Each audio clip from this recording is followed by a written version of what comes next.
Workers পার্টির সভাপতি ও সাবেক মন্ত্রী রাশেদ খান মেনন আটক, কাল তোলা হবে আদালতে। ৮ জেলায় স্মরণকালের ভয়াবহ বন্যা, বাঁধ খুলে দেয়া ভারতের অমানবিক আচরণ বললেন তথ্য উপদেষ্টা।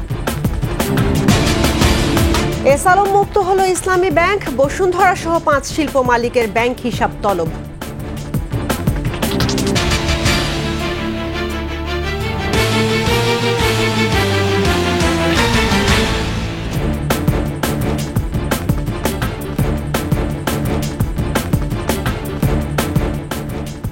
শুনছিলেন first security Islami bank PLC সংবাদ শিরোনাম। আমন্ত্রণ ২১শে সংবাদে, সাথে আছি রাহনুমা রাহি।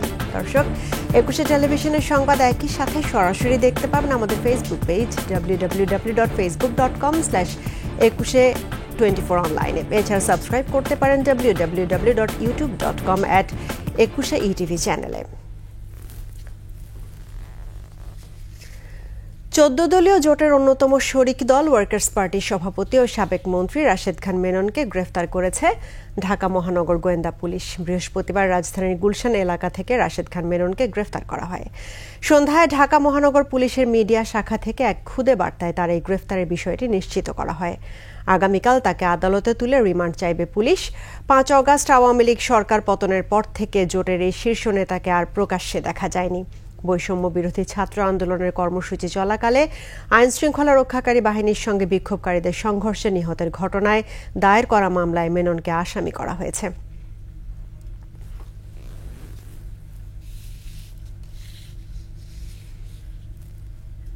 স্মরণকালের ভয়াবহ বন্যার কবলে ফেনী ও নোয়াখালী সহ ৮টি জেলা। মুহুরী, কহুয়া ও সিলোনিয়া নদীর বন্যা নিয়ন্ত্রণ বাঁধের ভাঙনস্থল দিয়ে প্রবল বেগে পানি প্রবেশ করতে থাকায় একের পর এক প্লাবিত হচ্ছে জনপদ। কুমিল্লার ১৪ গ্রামে ঢাকা চট্টগ্রাম মহাসড়ক হাঁটু পানিতে তলিয়ে গেছে, বন্ধ হয়ে গেছে সড়ক যোগাযোগ। বিস্তারিত ডেস্ক রিপোর্টে। ৩১ বছর পর ভারতে গোমতী নদীর উৎসে খুলে দেওয়া হয়েছে ডুম্বুর বাঁধের স্লুইস গেট। এতে প্লাবিত হয়েছে ৮ জেলার বিস্তীর্ণ এলাকা। ফেনীতে ৩.৫ লাখের বেশি মানুষ পানিবন্দী হয়ে পড়েছে, বিদ্যুৎবিহীন রয়েছে বহু পরিবার। নোয়াখালীর ৯টি উপজেলায় বন্যা পরিস্থিতি অবনতি হয়েছে, ডুবে গেছে বাড়িঘর, কৃষিজমি, পানিবন্দী ২০ লাখ মানুষ।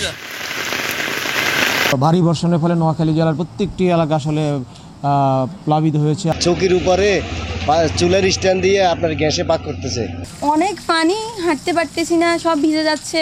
কুমিল্লার গোমতী নদীর পানি বিপদসীমার উপর দিয়ে প্রবাহিত হচ্ছে। বাঁধে বেশ কয়েকটি স্থানে ফাটল দেখা দিয়েছে। টানা বৃষ্টি আর পাহাড়ি ঢলে চট্টগ্রাম মহানগরী সহ অধিকাংশ উপজেলা ডুবে গেছে। সীতাকুণ্ড, বাঁশখালী, সন্দ্বীপ সহ বিভিন্ন স্থানে বেড়িবাঁধ ভেঙে যাওয়ায় সাগরের লোনা পানি প্রবেশ করেছে। পানিবন্দী হয়ে পড়েন নগরীর বিভিন্ন এলাকার বাসিন্দা। খাগড়াছড়ির পৌর এলাকা সহ জেলা সদরের বিস্তীর্ণ এলাকা প্লাবিত হয়েছে। খাগড়াছড়ির সাথে দীঘিনালা এবং রাঙামাটির লংগদু ও বাঘাইছড়ি সড়কের যোগাযোগ বন্ধ রয়েছে। জেলায় ৯৮টি আশ্রয় কেন্দ্র খোলা হয়েছে। রাঙামাটিতে ১৩,০০০-এর বেশি বাড়িঘর ডুবে গেছে, খোলা হয়েছে আশ্রয় কেন্দ্র। রাঙামাটি খাগড়াছড়ি সড়কে যানবাহন চলাচল বন্ধ হয়ে গেছে। প্রায় ৬০ পরিবার মতো হবে জলে ডুবে গেছে। প্রায় জমি থেকে ঘর বাড়িগুলো বসবাসের অযোগ্য হয়ে পড়েছে এখন বর্তমানে। মৌলভীবাজারের ধলই নদীর বাঁধ ভেঙে ডুবে গেছে বাড়িঘর ও রাস্তাঘাট। হবিগঞ্জে খোয়াই নদীর পানি বিপদসীমার উপর দিয়ে প্রবাহিত হচ্ছে। বাঁধের ঝুঁকিপূর্ণ স্থানগুলোতে বালির বস্তা দিয়ে বাঁধ রক্ষার চেষ্টা করা হচ্ছে।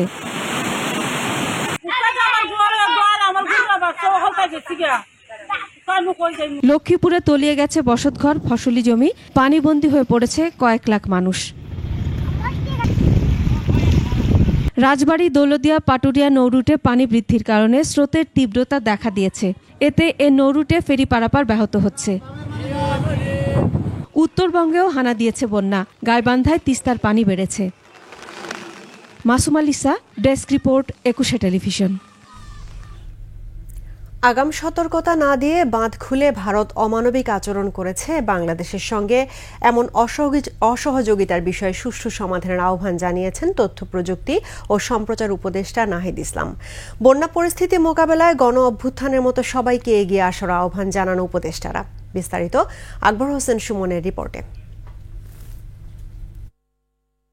রাষ্ট্রীয় অতিথি ভবন যমুনায় অন্তর্বর্তী সরকারের উপদেষ্টাদের নিয়ে বৈঠক করেন প্রধান উপদেষ্টা ড মুহাম্মদ ইউনূস। বন্যা পরিস্থিতি মোকাবেলা, সাম্প্রতিক আন্দোলন এবং বিদায়ী সরকারের অনিয়ম দুর্নীতির বিষয়ে করণীয় উঠে আসে বৈঠকে। বিশেষ করে বন্যা পরিস্থিতি দ্রুত সামলাতে দিক নির্দেশনা দেন প্রধান উপদেষ্টা। বৈঠক শেষে উপদেষ্টারা তুলে ধরেন বিস্তারিত। সতর্কতা ছাড়া বাঁধ খুলে দেয়ায় ভারতের সমালোচনা করেন তথ্য উপদেষ্টা।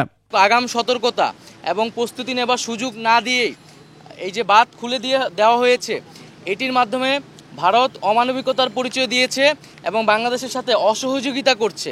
আমরা আহ্বান করব, আমরা আশা করব যে দ্রুত সময়ের মধ্যে ভারত বাংলাদেশের জনগণ বিরোধী এ ধরনের নীতি থেকে সরে আসবে এবং আমরা কিভাবে একত্রে বাংলাদেশের জনগণ এবং ভারতের জনগণকে এ ধরনের প্রাকৃতিক দুর্যোগ থেকে রক্ষা করতে পারি সে বিষয়ে সুষ্ঠু সমাধানের পথ বের করতে হবে।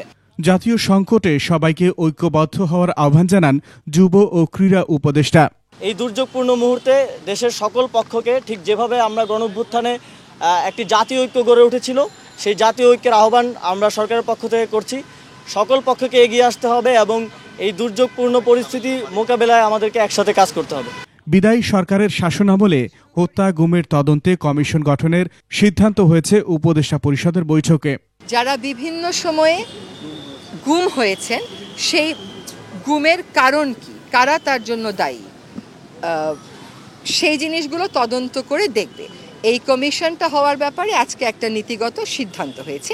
ছাত্র জনতার আন্দোলনে আহতদের চিকিৎসায় ফাউন্ডেশন গঠনেরও সিদ্ধান্ত হয়েছে।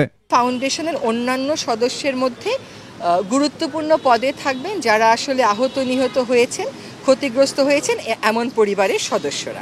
আকবর হোসেন সুমন, 21 টেলিভিশন, ঢাকা। ভারত বলছে তারা বাঁধ খুলে দেয়নি, বরং অতিরিক্ত পানির চাপে বাঁধ একা একা খুলে গেছে। বিবৃতিতে দেশটির পররাষ্ট্র মন্ত্রণালয় দাবি করেছে বাংলাদেশে চলমান বন্যা ভারত থেকে আসা পাহাড়ি ঢলের কারণে হয়নি। ডুম্বুর বাঁধের কারণে বাংলাদেশে বন্যা পরিস্থিতি সৃষ্টির তথ্যটি সঠিক নয়।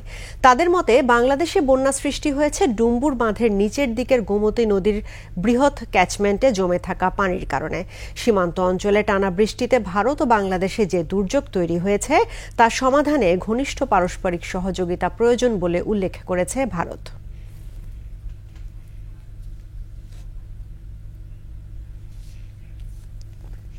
পানিবন্দী ও ক্ষতিগ্রস্ত লোকদের নিরাপদ আশ্রয়ের জন্য 1534টি আশ্রয় কেন্দ্র খোলা হয়েছে বলে জানিয়েছেন ত্রাণ সচিব কামরুল ইসলাম। সব জেলায় পর্যাপ্ত ত্রাণ সামগ্রী মজুদ রয়েছে বলেও জানান তিনি। ফোরকাস্টিং এর উপর বেসিস করে কিন্তু আমরা প্রস্তুতি নিয়েছি। আমাদের কন্ট্রোল রুম চালু হয়েছে। আমাদের যে এসওডি অনুযায়ী যে বিভিন্ন পর্যায়ে যে কমিটিগুলি থাকা দরকার, জেলা পর্যায়ে, উপজেলা পর্যায়ে, ইউনিয়ন পর্যায়ে, সেগুলো কিন্তু সক্রিয় হয়েছে। আমরা ওই কাজটা করছি এবং আমার সহকর্মী যে বললেন যে ত্রাণ বিতরণ, সে কাজটাও কিন্তু আমরা এই বন্যা ঠিক শুরু হওয়ার আগেই কিন্তু আমরা পাঠিয়ে দিয়েছি। বন্যায় ক্ষতিগ্রস্তদের জীবন জীবিকা ও সম্পদ রক্ষায় প্রয়োজনীয় ব্যবস্থা নিতে সরকারের প্রতি আহ্বান জানিয়েছেন বিএনপির ভারপ্রাপ্ত চেয়ারম্যান তারেক রহমান। এছাড়া নিজের ভেরিফাইড ফেসবুক পেজে দুর্গতদের ত্রাণ দেওয়ার জন্য দলের নেতাকর্মীদের আহ্বান জানান তিনি। মানবতাকে সমুন্নত রেখে সংকটের সময় সবাইকে একে অপরের পাশে দাঁড়ানোর আহ্বান জানান তারেক রহমান।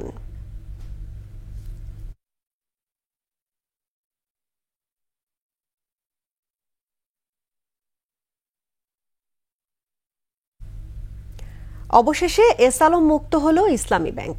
সাবেক ব্যাংকার ওবায়দুল্লাহ আল মাসুদকে চেয়ারম্যান করে প্রতিষ্ঠানটিতে 5 সদস্যের নতুন পরিচালনা পর্ষদ গঠন করেছে বাংলাদেশ ব্যাংক। পাশাপাশি মোবাইল ব্যাংকিং সেবা প্রতিষ্ঠান নগদকে সম্পূর্ণরূপে সরকারের নিয়ন্ত্রণে নেওয়া হয়েছে। আরও জানাচ্ছেন মেহেদি হাসান। ইসলামী ব্যাংকের 82% শেয়ারই এখন বিতর্কিত এসালম গ্রুপের মালিকানায়। নামে বেনামে ঋণ নিয়ে প্রতিষ্ঠানটিকে ইচ্ছেমতো লুটপাট করেছে তারা। এমন পরিস্থিতিতে বৃহস্পতিবার এসালম গ্রুপের নিয়ন্ত্রণাধীন আগের পরিচালনা পর্ষদকে সম্পূর্ণ বাতিল করে কেন্দ্রীয় ব্যাংক। সঙ্গে ঘোষণা করা হয় নতুন 5 স্বতন্ত্র পরিচালকের নাম, যেখানে চেয়ারম্যান হবেন সোনালী ও রূপালী ব্যাংকের সাবেক ব্যবস্থাপনা পরিচালক ওবায়দুল্লাহ আল মাসুদ। পর্ষদের বাকি সদস্যরা হলেন বাংলাদেশ ব্যাংকের সাবেক নির্বাহী পরিচালক মোহাম্মদ খুরশিদ ওয়াহাব, আল আরাফা ইসলামী ব্যাংকের সাবেক উপব্যবস্থাপনা পরিচালক আব্দুল জলিল, ঢাকা বিশ্ববিদ্যালয়ের অধ্যাপক এম মাসুদ রহমান ও হিসাববিদ আব্দুস সালাম। এই পর্ষদ ভেঙে দিয়ে এটার মাধ্যমে আমরা ইসলামী ব্যাংকটাকে একটা স্টেবল জায়গায় নিয়ে আসছি। ইসলামী ব্যাংকের প্রাক্তন যারাই ছিলেন তাদের সাথে আমরা কথা বলেছি, তাদেরকে আমরা বুঝিয়ে দিয়েছি। এইভাবে আমাদের মনোনীত বোর্ড দিয়ে তো আমরা চিরকাল চালাবো না, আমাদেরকে একটা ওয়ে আউট বের করতে হবে। আমরা ব্যাংকিং কমিশন করছি, আমরা প্রত্যেকটা ব্যাংকগুলো যারা দুর্বল ব্যাংক তাদেরকে খতিয়ে দেখা হবে যে তাদের ফাইন্যান্সিয়াল পজিশন কি, তাদেরকে কিভাবে নিজ পায়ে দাঁড় করানো যায়। এদিকে মোবাইল ফাইন্যান্সিয়াল সার্ভিস নগদে অনিয়ম ও জালিয়াতির অনেক প্রমাণ পেয়েছে কেন্দ্রীয় ব্যাংক। প্রতিষ্ঠানটিকে সরকারের নিয়ন্ত্রণে আনা হয়েছে। পাশাপাশি ডিজিটাল ব্যাংকিং লাইসেন্স পুনঃমূল্যায়নের সিদ্ধান্ত নিয়েছে কেন্দ্রীয় ব্যাংক। এই পর্যায়ে বলবো যে ডিজিটাল লাইসেন্সিং প্রসেস এটাকে আমরা আবার রিভিউ করব, কাজে সেই কনটেক্সটে এটাও বিবেচিত হবে। তবে আমি এটুকু বলে রাখি যে নগদকে যদি পুনর্গঠন করা হয়, নগদ যদি আবার নিজের পায়ে দাঁড়াতে পারে, তারা হয়তো আবার ডিজিটাল লাইসেন্স পাওয়ার যোগ্য হবে ভবিষ্যতে, বাট সরকারি মালিকানায় বা সরকারি বেসরকারি যৌথ মালিকানায় হবে সেটা। বাড়তি ঋণ পেতে IMF এর সাথে আলোচনা করা হবে বলেও জানান গভর্নর আহসান মনসুর। দেখুন, আমি আগে একটা কথা বলেছিলাম যে আমরা সামনের দিকে তাকাতে চাই। মেহেদি হাসান, 21 টেলিভিশন, ঢাকা। সাম্প্রদায়িক ইস্যুতে প্রকৃত ঘটনা জানতে ভারতীয় সাংবাদিকদের বাংলাদেশ পরিদর্শনের আহ্বান জানিয়েছেন অন্তর্বর্তী সরকারের প্রধান উপদেষ্টা ডক্টর মোহাম্মদ ইউনুস। রাষ্ট্রীয় অতিথি ভবন যমুনায় বাংলাদেশে নিযুক্ত ভারতীয় হাইকমিশনার প্রণয় ভার্মা তার সঙ্গে সাক্ষাৎ করতে গেলে এই আহ্বান জানান তিনি। বিকেলে রাজধানীর ফরেন সার্ভিস একাডেমিতে এক সংবাদ সম্মেলনে এই তথ্য জানান প্রধান উপদেষ্টার প্রেস সচিব শফিকুল আলম। বৈঠকের সময় ভারতীয় রাষ্ট্রদূত বাংলাদেশের বর্তমান সরকারের সাথে কাজ করার প্রত্যয় ব্যক্ত করেন বলেও জানান প্রেস সচিব।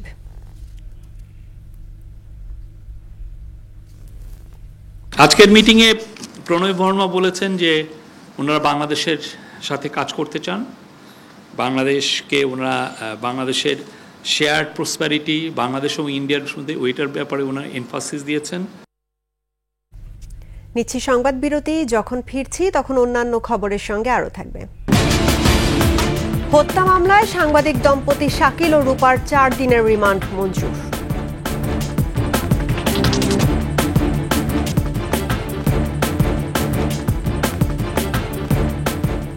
আমন্ত্রণ আবারও রাতের 21 সংবাদে। বৈষম্য বিরোধী ছাত্র আন্দোলন চলাকালে চাকরিজীবী ফজলুল করিম হত্যা মামলায় বেসরকারি টেলিভিশন 71-এর চাকরিচ্যুত প্রধান বার্তা সম্পাদক শাকিল আহমেদ ও তার স্ত্রী প্রধান প্রতিবেদক ফারজানা রূপার 4 দিনের রিমান্ড মঞ্জুর করেছেন আদালত। ঢাকার মেট্রোপলিটন ম্যাজিস্ট্রেট আহমেদ হুমায়ুন কবিরের আদালত রিমান্ডের আদেশ দেন। বিস্তারিত জানাচ্ছেন মাহতাব মিনহাজ। দেশ ছেড়ে পালানোর সময় বুধবার সকালে শাহজালাল আন্তর্জাতিক বিমানবন্দর থেকে গ্রেফতার হন শাকিল আহমেদ ও ফারজানা রূপা। টার্কিশ এয়ারলাইন্সের ফ্লাইটে ইস্তাম্বুল হয়ে ফ্রান্সের রাজধানী প্যারিসে পালাচ্ছিলেন তারা। গ্রেফতারের পর ঢাকা মহানগর গোয়েন্দা পুলিশের কার্যালয়ে রাখা হয় তাদের। বৃহস্পতিবার দুপুরে ঢাকার মেট্রোপলিটন ম্যাজিস্ট্রেট আদালতে নেওয়া হয় তাদের। চাকরিজীবী ফজলুল করিম হত্যা মামলার তদন্ত কর্মকর্তা আসামিদের 10 দিনের রিমান্ড চেয়ে আবেদন করেন।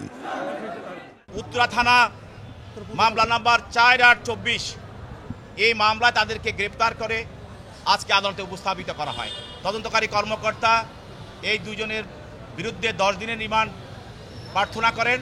প্রার্থনায় তিনি তদন্তকারী কর্মকর্তা বলেন যে এই ঘটনার সঙ্গে, এই হত্যার সঙ্গে এই আসামিদের যোগসাজশ রয়েছে। বিজ্ঞ আদালত তাদের বিরুদ্ধে 4 দিনের রিমান্ড মঞ্জুর করেন। সাংবাদিক দম্পতি শাকিল ও রূপা ক্ষমতাচ্যুত শেখ হাসিনার ঘনিষ্ঠ হিসেবে পরিচিত। শেখ হাসিনার আমলে বিপুল পরিমাণ সম্পদের মালিক হন তারা। মাহতাব মিনহাজ, 21 টেলিভিশন, ঢাকা। বাংলাদেশের এই ঐতিহাসিক সময়ে পাশে থাকতে চায় জাতিসংঘ, সহযোগিতা করতে চায় অন্তর্বর্তীকালীন সরকারকে।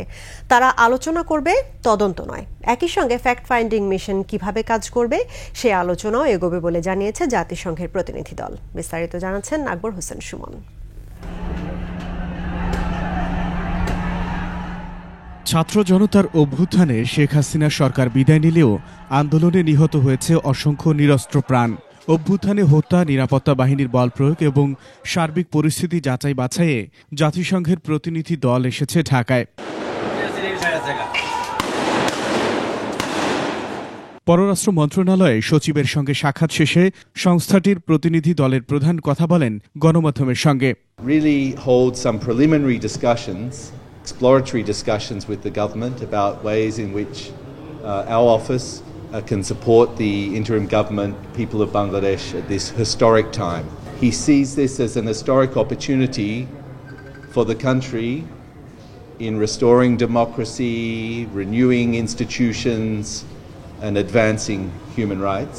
ছাত্র জনতার অভ্যুত্থান দমনে শেখ হাসিনা সরকারের বল প্রয়োগ এবং মানবাধিকার লঙ্ঘন নিয়ে আলোচনার জন্য প্রাথমিক এই কারিগরি দলটি বাংলাদেশে এসেছে। It's not an investigation. It's really an exploratory visit to discuss with the interim government, with the advisors, with some of the ministries, with the civil society, with a broad section of Bangladesh society to hear your priorities, your needs going forward, and explore some areas where the Office of the High Commissioner could assist. সপ্তাহখানেকের এই সফরে জাতিসংঘের team বিভিন্ন রাজনৈতিক দল ও সামাজিক সংগঠনের প্রতিনিধিদের সঙ্গে আলোচনা করবে, including in the area of fact-finding investigation. Akbar Hossain Suman, 21 television, Dhaka. আর এরই সঙ্গে শেষ করছে 21 সংবাদ। যাবার আগে first security Islami bank PLC সংবাদ শিরোনামগুলো জানাবো আরো একবার। ওয়ার্কার্স পার্টির সভাপতি ও সাবেক মন্ত্রী রাশেদ খান মেনন আটক, কাল তোলা হবে আদালতে। 8 জেলায় স্মরণকালের ভয়াবহ বন্যা, বাঁধ খুলে দেয়া ভারতের অমানবিক আচরণ বললেন তথ্য উপদেষ্টা। এসালম মুক্ত হলো ইসলামী ব্যাংক, বসুন্ধরা সহ 5 শিল্প মালিকের ব্যাংক হিসাব তলব।